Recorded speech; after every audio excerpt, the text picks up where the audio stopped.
ದೇವರ ನಾಮಕ್ಕೆ ಮಹಿಮುಂಟಾಗಲಿ. ಈ ವೇಳೆಯಲ್ಲಿ ಒಂದು ವಾಕ್ಯನ ಓದಿಕೊಳ್ಳೋಣ. ಪ್ರಲಾಪಗಳು 3ನೇ ಅಧ್ಯಾಯ, ಅದರಲ್ಲಿ 27ನೇ ವಚನ. ದೇವರ ವಾಕ್ಯ ಹೇಳುತ್ತೆ, ಯೌವನದಲ್ಲಿ ನೊಗ ಹೊರುವುದು ಮನುಷ್ಯನಿಗೆ ಲೇಸ್. ಹಲ್ಲೆಲೂಯ. ಯೌವನ ಪ್ರಾಯದಲ್ಲಿ ಕಷ್ಟಗಳನ್ನು ಅನುಭವಿಸುವುದು ಒಳ್ಳೆಯದು. ಯೌವನ ಪ್ರಾಯದಲ್ಲಿ ಅನೇಕ ಬಾಧೆಗಳನ್ನು ಅನುಭವಿಸುವುದು ಒಳ್ಳೆಯದು. ಯೌವನ ಪ್ರಾಯದಲ್ಲಿ ವೇದನೆಗಳು, ಕಷ್ಟಗಳು, ಅನೇಕ ಶೋಧನೆಗಳು, ನಿಂದೆಗಳು, ಅವಮಾನಗಳನ್ನು ಯಾರೆಲ್ಲ ಅನುಭವಿಸುತ್ತಾರೋ ಅವರುಗಳು ಧನ್ಯರು. ಹಲ್ಲೆಲೂಯ. ಅಂದರೆ ದೇವ್ರ ವಾಕ್ಯ ಹೇಳುತ್ತೆ, ಯೌವನದಲ್ಲಿ ನೊಗ ಹೊರುವುದು ಲೇಸು, ಅಂದರೆ ಒಳ್ಳೆಯದು. ಹೌದು, ಅನೇಕರು ಕಷ್ಟಗಳನ್ನ ಇಷ್ಟಪಡೋದಿಲ್ಲ, ಅನೇಕರು ಶೋಧನೆಗಳನ್ನ ಇಷ್ಟಪಡೋದಿಲ್ಲ, ಅನೇಕರು ಅವಮಾನಗಳನ್ನ ಇಷ್ಟಪಡೋದಿಲ್ಲ. ಅವರು ಈ ರೀತಿಯಾದ ಕಾರ್ಯಗಳೆಲ್ಲ ಅವ್ರುಗಳು ಇಷ್ಟಪಡೋದಿಲ್ಲ. ಅದಕ್ಕೆ ಬದಲಾಗಿ ಸುಖವಾಗಿರಬೇಕು, ಎಲ್ಲರೂ ನಮ್ಮನ್ನು ಪ್ರೀತಿಸಬೇಕು, ನಮಗೆಲ್ಲರೂ ಗೌರವ ಸಲ್ಲಿಸಬೇಕು, ನಾ ಹೇಳಿದಾಗೆ ಎಲ್ಲರೂ ಕೇಳಬೇಕು, ನಾವು ತುಂಬಾ ಸುಖವಾಗಿ ಇರಬೇಕು. ಈ ರೀತಿಯಾಗಿ ಎಲ್ಲ ಸುಖವನ್ನು ಇಷ್ಟಪಡ್ತಾರೆ, ಗೌರವವನ್ನು ಇಷ್ಟಪಡ್ತಾರೆ, ಸೌಲಭ್ಯಗಳನ್ನು ಇಷ್ಟಪಡ್ತಾರೆ. ಈ ರೀತಿಯಾಗಿ ಯಾವ ನೋವಿಲ್ಲದಾಗೆ, ಕಷ್ಟಗಳಿಲ್ಲದಾಗೆ ಜೀವಿಸಬೇಕೆಂದು ತುಂಬ ಜನ ಇಷ್ಟಪಡ್ತಾರೆ. ಹಲ್ಲೆಲೂಯ. ಆದರೆ ನಾವು ಬೈಬಲಲ್ಲಿ ನೋಡ್ತೀವಿ, ಯೋಸೇಫ್ ಅಂದ್ಬಿಟ್ಟು ಒಬ್ಬ ಭಕ್ತ ಇದ್ದಾನೆ. ಆತನಿಗೆ 17 ವಯಸ್ಸು. ಆ ಚಿಕ್ಕ ವಯಸ್ಸಲ್ಲಿ ಅವರ ಅಣ್ಣವರು, ಒಡ ಹುಟ್ಟಿದ ಅಣ್ಣವರು ಅವನ್ನ ಕೊಲೆ ಮಾಡಬೇಕೆಂದ್ಬಿಟ್ಟು ಅವನ ಮೇಲೆ ದ್ವೇಷ ಅಗೆತನ ತುಂಬಾ ಭಯಂಕರವಾಗಿ ಅವನ ಮೇಲೆ ದ್ವೇಷ ಅಗೆತನ ಇಟ್ಕೊಂಡಿದ್ರು. ಆ ಸಮಯದಲ್ಲಿ ಅವನ್ನ ಹೇಗಾದ್ರೂ ಮಾಡಿ ಕೊಲ್ಬೇಕಂದ್ಬಿಟ್ಟು ಒಂದು ಬಾವಿ ಒಳಗಡೆ ಎತ್ತಾಕ್ಬಿಡ್ತಾರೆ. ಅಲ್ಲಿ ಅವನ್ನ ಸಾಯಿಸ್ಬಿಡ್ಬೇಕಂದ್ಬಿಟ್ಟು ಆಮೇಲೆ ನೋಡುವಾಗೆ ಅವನ್ನ ಒಂದು 20 ರೂಪಾಯಿಗೆ ಐಗುಪ್ತ ದೇಶಕ್ಕೆ ಅವನ್ನ ಮಾರಾಟ ಮಾಡಿಬಿಡ್ತಾರೆ. ಆ ಐಗುಪ್ತ ದೇಶದಲ್ಲಿ ಹೋಗೋಗಳು ಕೂಡ 13 ವರ್ಷಗಳ ಕಾಲ ಅಲ್ಲಿ ಸಹ ಆತನು ತುಂಬನೇ ಮನೆ ಕೆಲಸದ ಹಾಳಾಗಿ ಅವನು ಎಲ್ಲದರಲ್ಲಿ ಹಗಲು ರಾತ್ರಿ ಕಷ್ಟಪಟ್ಟು ದುಡಿತಾನೆ. ಆದರೂ ಅಲ್ಲೇ ಅವನು ಪಾಪವೇ ಮಾಡದೇ ಇರುವಾಗೆ ಅವನ ಮೇಲೆ ಅಪರಾಧವನ್ನು ಹೊರಿಸ್ತಾರೆ. ನೋಡ್ರಿ, ಈ ಥರ ತಂದೆ ಕುಟುಂಬದಲ್ಲಿ ಮತ್ತು ಹೋಗುವಂಥ ಐಗುಪ್ತದ ಸ್ಥಳದಲ್ಲಿ ಕೂಡ ಬಹಳವಾಗಿ ಆತನ ಕಷ್ಟಗಳನ್ನ ಅನುಭವಿಸಿದ್ದಾರೆ ಆ ಯೌವನ ಪ್ರಾಯದಲ್ಲಿ. ಹೀಗೆ 17 ವರ್ಷದಲ್ಲಿ ಆತನಿಗೆ ಕಷ್ಟನ ಅನುಭವಿಸುತ್ತಾ ಅನೇಕ ವರ್ಷಗಳು ಕಳೆದೋಯ್ತು. ಆತನಿಗೆ 30ನೇ ವಯಸ್ಸು ಬಂದಾಗ ದೇವ್ರು ನೋಡ್ರಿ, ಅವನು ಪಟ್ಟ ಕಷ್ಟ ಶ್ರಮೆಗಳಿಗೆಲ್ಲ ದೇವರು ಈಗ ಏನು ಮಾಡ್ಬಿಟ್ರು ಅಂದರೆ, ಆ ಯೋಸೇಫ್ ಎಂಬ ಭಕ್ತನೇನ ಏನು ಮಾಡಿದ್ರು, ಎಲ್ಲಿ ಅವಮಾನ ಪಟ್ಟನೋ, ಎಲ್ಲಿ ಅವನು ಕಷ್ಟ ಅನುಭವಿಸಿದ್ನೋ, ಎಲ್ಲಿ ಅವನು ನಿಂದಿಸಲ್ಪಟ್ಟನೋ ಅದೇ ಸ್ಥಳದಲ್ಲಿ ದೇವ್ರು ಏನು ಮಾಡಿದ್ರು, ಅವನ್ನ ಉನ್ನತವಾದ ಸ್ಥಾನಕ್ಕೆ ತಂದು ದೇವರು ಇಡೀ ಐಗುಪ್ತ ದೇಶಕ್ಕೆ ಅವನನ್ನು ಸರ್ವಾಧಿಕಾರಿಯಾಗಿ ಮಾರ್ಪಡಿಸ್ಬಿಟ್ರು. ಹಲ್ಲೆಲೂಯ. ನೋಡಿದ್ರ, ಅವನು ಹಿಂದಿನ ದಿನಗಳಲ್ಲಿ ಎಷ್ಟೊಂದು ಕಷ್ಟಗಳು ಅನುಭವಿಸದ, ಎಷ್ಟೊಂದು ಶೋಧನೆ, ಅವಮಾನ, ಎಷ್ಟು ಹೋರಾಟ. ಆದರೆ ದೇವ್ರೇನು ಮಾಡಿಬಿಟ್ರು, ಅದನ್ನೆಲ್ಲ ಅವನಿಗೆ ಒಂದು ಪರೀಕ್ಷೆ. ಅವನಿಗೆ ಆ ಎಲ್ಲ ಪರೀಕ್ಷೆಯಲ್ಲಿ ಆತನ ಹಾದು ಬಂದ ಮೇಲೆ ಕರ್ತನು ಅವನನ್ನು ನಂಬಿಗಸ್ತನು ಉತ್ತಮವನೆಂದು ನೋಡಿ ಇಡೀ ಐಗುಪ್ತ ದೇಶಕ್ಕೆ ಸರ್ವಾಧಿಕಾರಿಯಾಗಿ ದೇವರವನ್ನ ಆಶೀರ್ವದಿಸಿದ್ರು. ನಂತರ ಅವರ ಅಣ್ಣ ತಮ್ಮಂದಿರುಗಳು, ತಂದೆ ತಾಯಿಗಳು ಎಲ್ಲರೂ ಬಂದು ಅವನ ಮುಂದೆ ಅಡ್ಡ ಬೀಳ್ತಾರೆ.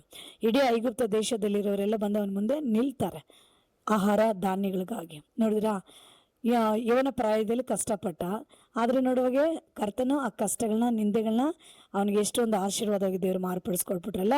ಅದಕ್ಕೆ ಯೌವನ ಪ್ರಾಯದಲ್ಲಿ ಕಷ್ಟಗಳನ್ನ ಅನುಭವಿಸೋದು ತುಂಬಾ ಒಳ್ಳೆಯದು. ಮತ್ತು ನಾವು ನೋಡ್ತೀವಿ ಬೈಬಲಲ್ಲಿ ದಾನಿಯೇಲ್ ಅಂದ್ಬಿಟ್ಟು ಒಬ್ಬ ವ್ಯಕ್ತಿ. ಆ ದಾನಿಯೇಲ್ ಸಹ ಕೈದಿ. ನೋಡುವಾಗೆ ಇಸ್ರಾಯೇಲ್ ದೇಶದಿಂದ ನೋಡುವಾಗೆ ಯೆರೂಸಲೇಮ್ ಪಟ್ಟಣದಿಂದ ಆತನ ಕೈದಿಯಾಗಿ ಬಾಬಿಲೋನ್ ಪಟ್ಟಣಕ್ಕೆ ಕರ್ಕೊಂಡು ಹೋಗ್ತಾರೆ. ನೋಡ್ರಿ, ಅಲ್ಲಿ ಕೂಡ ಕೈದಿಗಳಾಗಿ ಅವರು ತುಂಬಾ ಕಷ್ಟಗಳನ್ನ ಅನುಭವಿಸ್ತಾರೆ, ಶೋಧನೆಗಳನ್ನ ಅನುಭವಿಸ್ತಾರೆ, ಎಲ್ಲ ರೀತಿಯಾಗಿ ಸಮಸ್ಯೆಗಳು ಅವ್ರಿಗೆ ಬಂತು.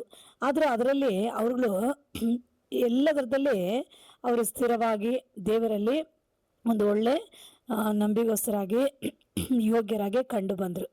ಆನಂತರ ಆ ಕಷ್ಟಕಾಲ ಕಳೆದ ನಂತರ ದೇವ್ರೇನು ಮಾಡಿಬಿಟ್ರು, ಬಾಬಿಲೋನ್ ಪಟ್ಟಣಕ್ಕೆ ಮುಖ್ಯ ಅಧಿಕಾರಿಯಾಗಿ ದಾನಿಯೇಲನ ದೇವರು ಒಂದು ದೊಡ್ಡ ಸ್ಥಾನಕ್ಕೆ ತಂದು ನಿಲ್ಲಿಸ್ಬಿಟ್ರು. ಹಲ್ಲೆಲೂಯ. ಅವರು ಯೌವನ ಪ್ರಾಯದಲ್ಲಿ ಕಷ್ಟಗಳನ್ನ ಅನುಭವಿಸಿದ್ರು. ತುಂಬಾ ಅವಮಾನ ನಿಂದೆಗಳನ್ನ ಅನುಭವಿಸಿದ್ರು.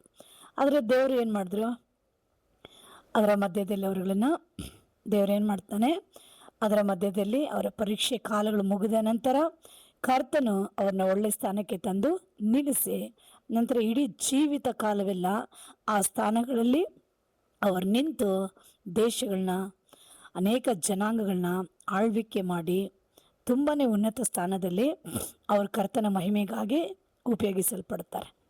ಅದೇ ರೀತಿ ಇವತ್ತು ನಿಮ್ಮಲ್ಲಿ ಯಾರೆಲ್ಲ ನೀವು ಕಷ್ಟಗಳನ್ನ ಅನುಭವಿಸ್ತೀರಾ, ಯೌವನ ಪ್ರಾಯದಲ್ಲಿ, ಚಿಕ್ಕ ವಯಸ್ಸಲ್ಲಿ, ಅಯ್ಯೋ ಚಿಕ್ಕ ವಯಸ್ಸಿಂದಲೂ ಬರೀ ಕಷ್ಟ ನನಗೆ, ಸಣ್ಣ ವಯಸ್ಸಿಂದ ಬರೀ ಬಾಧೆಗಳೇ ನನಗೆ, ನನ್ನ ಕಷ್ಟನೇ ತೀರ್ತಾ ಇಲ್ಲ, ನನ್ನ ಬಾಧೆನೇ ಹೋಗ್ತಾ ಇಲ್ಲ, ಈ ಶೋಧನೆ ಕಾಲ ಮುಗೀತಾನೇ ಇಲ್ಲ, ಈ ಅವಮಾನಗಳ ಮಧ್ಯೆ ನಾನು ತುಂಬಾ ಕುಂದಿ ಹೋಗಿದ್ದೀನಿ, ನನಗೆ ಯಾವಾಗಪ್ಪ ಒಳ್ಳೆ ಕಾಲ ಬರುತ್ತೆ, ಯಾವಾಗಪ್ಪ ನನಗೊಂದು ಒಳ್ಳೆ ಆಶೀರ್ವಾದ ಬರುತ್ತೆಂದು ಅನೇಕರು ನೀವು ಈ ರೀತಿಯಾಗಿ ಯೋಚಿಸಿಕೊಂಡಿರಬಹುದು, ಅನೇಕರು ಈ ರೀತಿಯಾಗಿ ಮಾತನಾಡಿಕೊಂಡಿರಬಹುದು. ಆದರೆ ಯೇಸು ಕ್ರಿಸ್ತನ ಮೇಲೆ ನೀವು ನಂಬಿಕೆ ಇಡುವಾಗೆ ಅವ್ರು ಏನು ಮಾಡ್ತಾರೆ ಗೊತ್ತಾ, ನಂಬಿಕೆ ಇಡುವಾಗೆ ನೀವು ಸಹ ದೇವರ ವಾಕ್ಯನ ಕೇಳುವಾಗೆ, ವಿಶ್ವಾಸದಲ್ಲಿ ನಿಲ್ಲುವಾಗೆ, ದೇವರನ್ನ ಸ್ತುತಿಸುವಾಗೆ, ಆ ಮಾರ್ಗದಲ್ಲಿ ಹಾದು ಹೋಗುವಾಗೆ, ಕರ್ತನು ತಕ್ಕ ಕಾಲ ಬರುವಾಗೆ ನಿಮ್ಮನ್ನು ಆ ಕಷ್ಟಗಳಿಂದ ತಪ್ಪಿಸಿ, ಅವಮಾನಗಳಿಂದ ತಪ್ಪಿಸಿ, ಆ ಬಾಧೆ ನಿಂದೆ ಎಲ್ಲ ವೇದನೆಗಳಿಂದ ನಿಮ್ಮನ್ನು ದೇವರು ತಪ್ಪಿಸಿ, ನೀವಿರೋಂಥ ಸ್ಥಳಗಳಲ್ಲಿ, ನೀವಿರೋಂಥ ಕುಟುಂಬಗಳಾಗ್ಬೋದು, ಕೆಲಸ ಸ್ಥಳಗಳಾಗ್ಬೋದು, ಅಥವಾ ಜನ ಮಧ್ಯ, ಊರಿನ ಮಧ್ಯ, ಯಾವ ಪ್ಲೇಸಲ್ಲಿ ನೀವಿದ್ರೂ ಕರ್ತನು ಎಲ್ಲ ಜನಗಳು ನೋಡಿ ಆಶ್ಚರ್ಯ ಪಡತಕ್ಕದಾಗಿ ಕರ್ತನ ಆ ಸ್ಥಳದಲ್ಲೇ ನಿಮ್ಮನ್ನು ಮೇಲಕ್ಕೆ, ಅಂದರೆ ಉನ್ನತ ಸ್ಥಾನಕ್ಕೆ ತರುವ ದೇವರಾಗಿರ್ತಾನೆ. ಹಾಗಾಗಿ ನೀವೇನು ಮಾಡ್ತೀರಾ, ನಿಮ್ಗೆ ಎಲ್ಲೆಲ್ಲಿ ಕಷ್ಟಗಳಿರುತ್ತೋ ಅಲ್ಲೇ ನೀವು ಇರ್ರಿ, ಅಲ್ಲೇ ಇರಬೇಕು. ಯಾಕಂದರೆ ಎಲ್ಲಿ ನಿಮ್ಮ ತಲೆ ಬಗ್ಗೆ ಹೋಗಿರುತ್ತೋ ದೇವರು ಅಲ್ಲೇ ನಿಮ್ಮ ತಲೆ ಎತ್ತಿಸುವನಾಗಿರ್ತಾನೆ. ಎಲ್ಲಿ ನೀವು ಅವಮಾನ ಪಡ್ತೀರೋ ಅಲ್ಲೇ ದೇವರು ನಿಮ್ಮನ್ನು ಸನ್ಮಾನಿಸ್ತಾನೆ. ಎಲ್ಲಿ ನೀವು ಶೋಧನೆಗೆ, ಬಾಧೆಗೆ ಒಳಗಾಗ್ತೀರೋ ಅಲ್ಲೇ ದೇವರು ನಿಮ್ಮನ್ನು ಆಶೀರ್ವದಿಸ್ತಾನೆ. ನೀವು ದೇವ್ರ ಮೇಲೆ ನಂಬಿಕೆ ಇಟ್ಟು ನಿರೀಕ್ಷೆಯಿಂದ ದೇವ್ರಿಗಾಗಿ ನೀವು ಒಂದು ಭಕ್ತಿಯುಳ್ಳ ಜೀವಿತದಲ್ಲಿ ನೀವು ಹೋಗ್ತಾ ಇರೋದಾದರೆ, ಅದೆಲ್ಲ ಒಂದು ದಿನ ಏನಾಗುತ್ತದೆ, ದೇವರು ನಿಮ್ಮ ಎಲ್ಲ ಕಷ್ಟಗಳನ್ನ ಆತನು ನೀಗಿಸಿ ನಿಮಗೆ ಒಳ್ಳೆ ಆಶೀರ್ವಾದ ಕೊಡಲು ಶಕ್ತನಾಗಿರ್ತಾನೆ. ನಿಂದೆಗಳೆಲ್ಲ ಹೋಗಲಾಡಿಸಿ ಕರ್ತನ ಮಾನ ಮಹಿಮೆಗಳನ್ನ ಬರಮಾಡುವನಾಗಿರ್ತಾನೆ.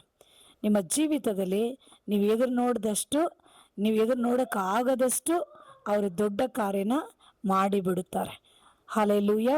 ಹಾಗಾಗಿ ಚಿಂತೆ ಮಾಡಬೇಡಿ, ಭಯ ಪಡಬೇಡಿ, ಅಯ್ಯೋ ಈ ಜೀವನ ನನಗೆ ಬೇಡ, ನಾನು ಸತ್ತೋಗ್ತೀನಿ ಅಂತ ಹೇಳೋಕೆ ಹೋಗಬೇಡಿ. ನೀವು ಅದನ್ನೆಲ್ಲ ಬಿಟ್ಟು ದೇವರನ್ನ ನಿಮ್ಮ ಕಣ್ಮುಂದೆ ಇಟ್ಕೊಂಡು, ಬೈಬಲಲ್ಲಿ ಒಬ್ಬ ಭಕ್ತ ಇದ್ದಾರೆ ದಾವೀದ, ಆತನು ಸಹ ಅಣ್ಣ ತಮ್ಮಂದಿರುಗಳಿಂದ ತಿರಸ್ಕರಿಸಲ್ಪಟ್ಟವನಾಗಿ ಯಾವುದಕ್ಕೂ ಪ್ರಯೋಜನ ಇಲ್ಲದ ಒಂದು ವ್ಯಕ್ತಿಯಾಗಿ ದಾವೀದನನ್ನು ಸಣ್ಣ ವಯಸ್ಸಲ್ಲೇ ಕುರಿಗಳ ಮೇಯಿಸೋಕ್ಕೆ ಹಾಕ್ಬಿಟ್ರು. ಆ ಕುರಿಗಳ ಒಂದು ಕಾಲದಲ್ಲಿ ಆತಂತ ಸಹ ತುಂಬಾ ಕಷ್ಟಗಳನ್ನ, ತುಂಬಾ ಹಿಂಸೆಗಳನ್ನ, ಬಾಧೆ, ಶೋಧನೆ ಎಲ್ಲವನ್ನು ಅನುಭವಿಸ್ತಾನೆ.